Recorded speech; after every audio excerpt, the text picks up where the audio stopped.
안녕하세요. 소설 애호가 여러분, 릴라의 소설 여행입니다. 여러분 작년 하반기 기억하시나요? 한강 작가의 노벨상 수상이 모두에게 큰 기쁨을 줬는데요. 오늘 이야기할 책이 바로 한강 작가의 대표작 소년이 온다예요. 여러분은 어떻게 읽으셨나요? 제 친구는 노벨상 소식을 듣고 이 책을 샀는데요. 평소 소설에 익숙치 않다 보니 어려워서 끝까지 못 읽었다고 하더라고요. 그런 분들을 위해 준비했습니다. 소년이 온다를 좀 더 쉽게 읽는 팁 4가지예요. 한 문장 한 문장 넘어갈 때마다 감정을 추스려야 하는 이 작품, 함께 찬찬히 살펴볼게요. 소년이 온다를 쉽게 읽는 첫 번째 팁은 주인공 동호의 흔적을 추적하며 읽는 거예요. 추리소설도 아닌데 왜 주인공을 추적하냐고요? 동호가 소설에서 직접 등장하는 건 1장뿐이거든요. 이 소설은 6개의 장에 작가의 에필로그까지 총 7개 장으로 구성되어 있는데요. 2장부터는 동호 주변 인물들의 시점으로 이야기가 진행되고요. 동호는 그들의 기억 속에서만 모습을 드러냅니다. 한강 작가는 왜 이런 구성 방식을 택했을까요? 저는 2가지 이유를 생각해 봤어요. 첫째는 5.18이 한 인물의 시선으로는 다 담을 수 없는 공동체 전체의 비극이기 때문입니다. 동호 주변 인물들을 통해 우리는 5.18을 겪은 사람들이 광주 시민 전체임을 느끼게 되고요. 70년대 노동운동, 군사정부의 폭력적인 출판 검열, 5.18 이후 시민들이 겪은 고문과 트라우마까지 당대 여러 현실을 입체적으로 만나게 됩니다. 한강 작가가 이런 구성을 택한 또 다른 이유는 기억의 힘을 보여주기 위해서라고 저는 생각합니다. 동호에 대한 사람들의 기억 속에는 아픔, 분노, 죄책감이 깃들어 있지만 그것이 살아남은 자들의 양심을 일깨우고 앞으로 나아가게 합니다. 선주는 동호에 대한 기억 때문에 생을 포기하지 않게 되고요. 동호 어머니는 평소라면 꿈도 꾸지 못했을 용기로 세상에 맞서죠. 폭력의 트라우마에서 영영 벗어나지 못하는 사람들도 있지만 그럼에도 불구하고 기억은 인간성을 지키는 힘이라는 사실을 작가는 보여줍니다. 이 다층적인 서사의 중심 인물이 소년 동호예요. 동호의 흔적을 따라가면서 각 장의 인물들이 동호를 어떻게 기억하는지, 그들에게 동호가 어떤 의미로 남았는지 추적해 보세요. 조각 퍼즐처럼 이야기를 하나씩 맞춰가다 보면 한 소년의 숭고한 용기와 함께 광주의 집단적 아픔이 서서히 드러날 거예요. 그리고 한강 작가가 얼마나 고심해서 이 작품을 썼는가도 느끼게 되죠. 소년이 온다를 쉽게 읽는 2번째 팁은 다양한 시점의 효과를 느껴보는 거예요.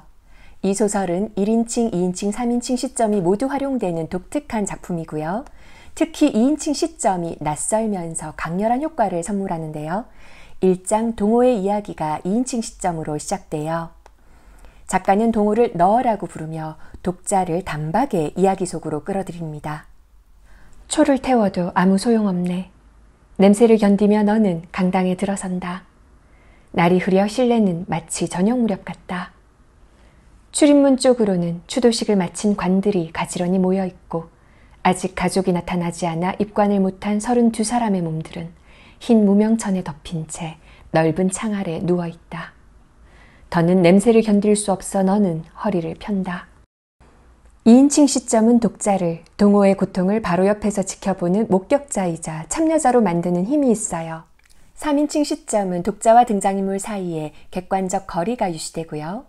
1인칭 시점은 등장인물이 직접 자기 이야기를 하기에 독자와의 거리는 가까워지는데요. 그래도 2인칭만큼 감정적으로 몰입되진 않죠. 소설에서는 5장 고문 피해자 선주의 이야기도 2인칭으로 서술되는데요. 그 끔찍한 고통과 무력감을 감히 1인칭의 나로도 3인칭의 그로도 표현하기 어려웠지 않나 하는 생각이 듭니다. 나머지 장들은 1인칭과 3인칭 시점으로 서술되고요. 죽은 정대의 혼이 말하는 장면이나 동호 어머니의 독백도 가슴을 후벼 팝니다. 한강 작가는 다양한 시점의 변화를 통해 각 인물들의 내면적 고통을 깊이 있게 전달합니다. 시점이 바뀔 때마다 그 변화를 의식하면서 읽으면 그들의 감정이 훨씬 생생하게 다가올 거예요. 소년이 온다를 쉽게 읽는 3번째 팁은 작중 인물들의 질문을 음미하는 거예요. 문학은 원래 정답이 아니라 삶에 대한 다양한 질문을 품고 있는데요. 이 소설에는 특별히 등장인물들이 직접 던지는 질문이 많이 등장합니다.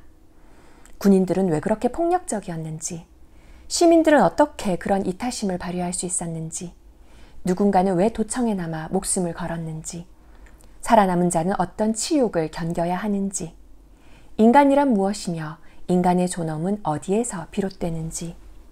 소설 속 인물들은 자신이 겪은 비극 속에서 끊임없이 질문을 던지는데요.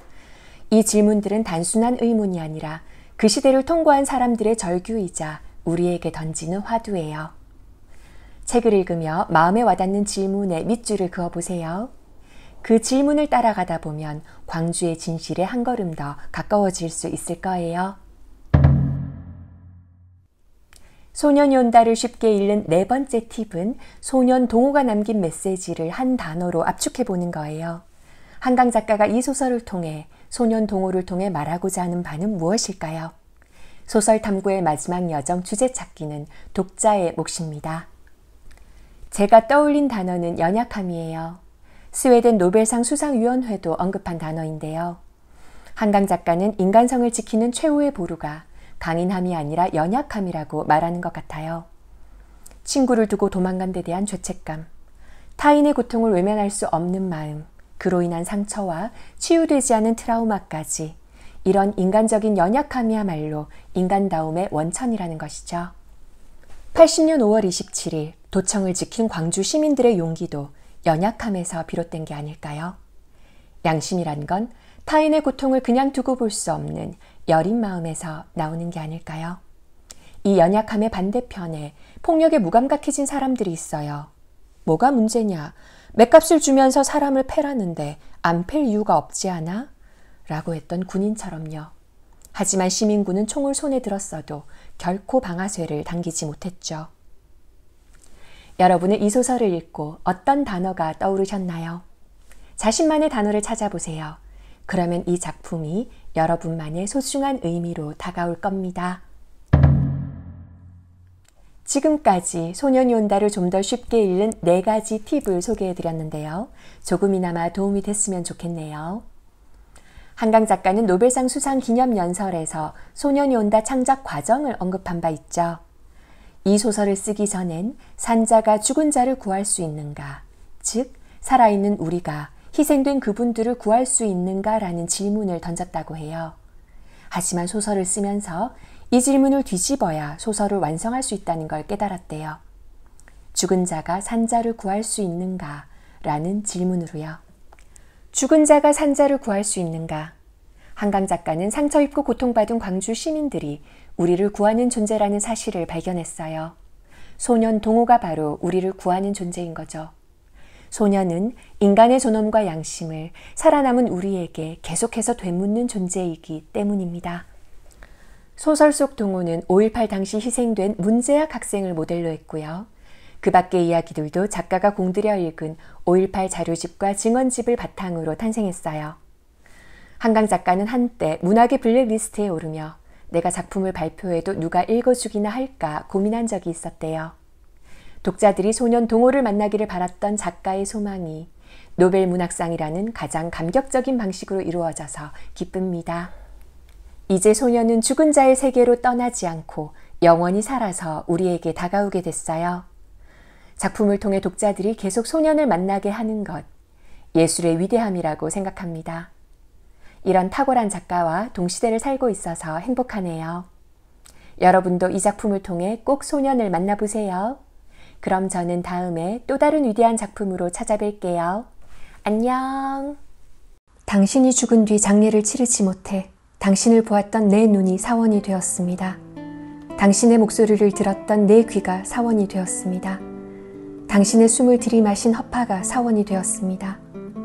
봄에 피는 꽃들, 버드나무들, 빗방울과 눈송이들이 사원이 되었습니다. 날마다 찾아오는 아침, 날마다 찾아오는 저녁들이 사원이 되었습니다. 그러니까 형, 영혼이란 건 아무것도 아닌 건가? 아니 그건 무슨 유리 같은 건가? 유리는 투명하고 깨지기 쉽지. 그게 유리의 본성이지. 그러니까 유리로 만든 물건은 조심해서 다뤄야 하는 거지. 금이 가거나 부서지면 못 쓰게 되니까, 버려야 하니까. 예전에 우린 깨지지 않은 유리를 갖고 있었지. 그게 유리인지 뭔지 확인도 안 해본 단단하고 투명한 진짜였지. 그러니까 우린 부서지면서 우리가 영혼을 갖고 있었단 걸 보여준 거지. 진짜 유리로 만들어진 인간이었단 걸 증명한 거야. 계속해서 내 몸은 썩어갔어. 벌어진 상처 속에 점점 더 많은 날파리들이 엉겼어. 눈꺼풀과 입술에 내려앉은 쉬파리들이 검고 가느다란 발을 비비며 천천히 움직였어. 참나무숲 우둥지 사이로 오렌지색 광선을 내쏘며 해가 저물어갈 무렵 누나가 어디 있는지 생각하는 데 지친 나는 이제 그들을 생각하기 시작했어. 나를 죽인 사람과 누나를 죽인 사람은 지금 어디 있을까? 아직 죽지 않았다 해도 그들에게도 혼이 있을 테니 생각하고 생각하면 닿을 수 있을 것 같았어. 내 몸을 버리고 싶었어. 죽은 그 몸뚱이로부터 얇고 팽팽한 거미줄같이 뻗어나와 끌어당기는 힘을 잘라내고 싶었어. 그들을 향해 날아가고 싶었어. 묻고 싶었어. 왜 나를 죽였지? 왜 누나를 죽였지? 어떻게 죽였지? 너는 도청 앞마당에 모로 누워 있었어. 총격의 반동으로 팔다리가 엇갈려 길게 뻗어가 있었어. 얼굴과 가슴은 하늘을, 두 다리는 벌어진 채 땅을 향하고 있었어. 옆구리가 뒤틀린 그 자세가 마지막 순간의 고통을 증거하고 있었어. 숨을 쉴 수 없었어. 어떤 소리도 낼 수 없었어. 그러니까 그 여름에 넌 죽어 있었어.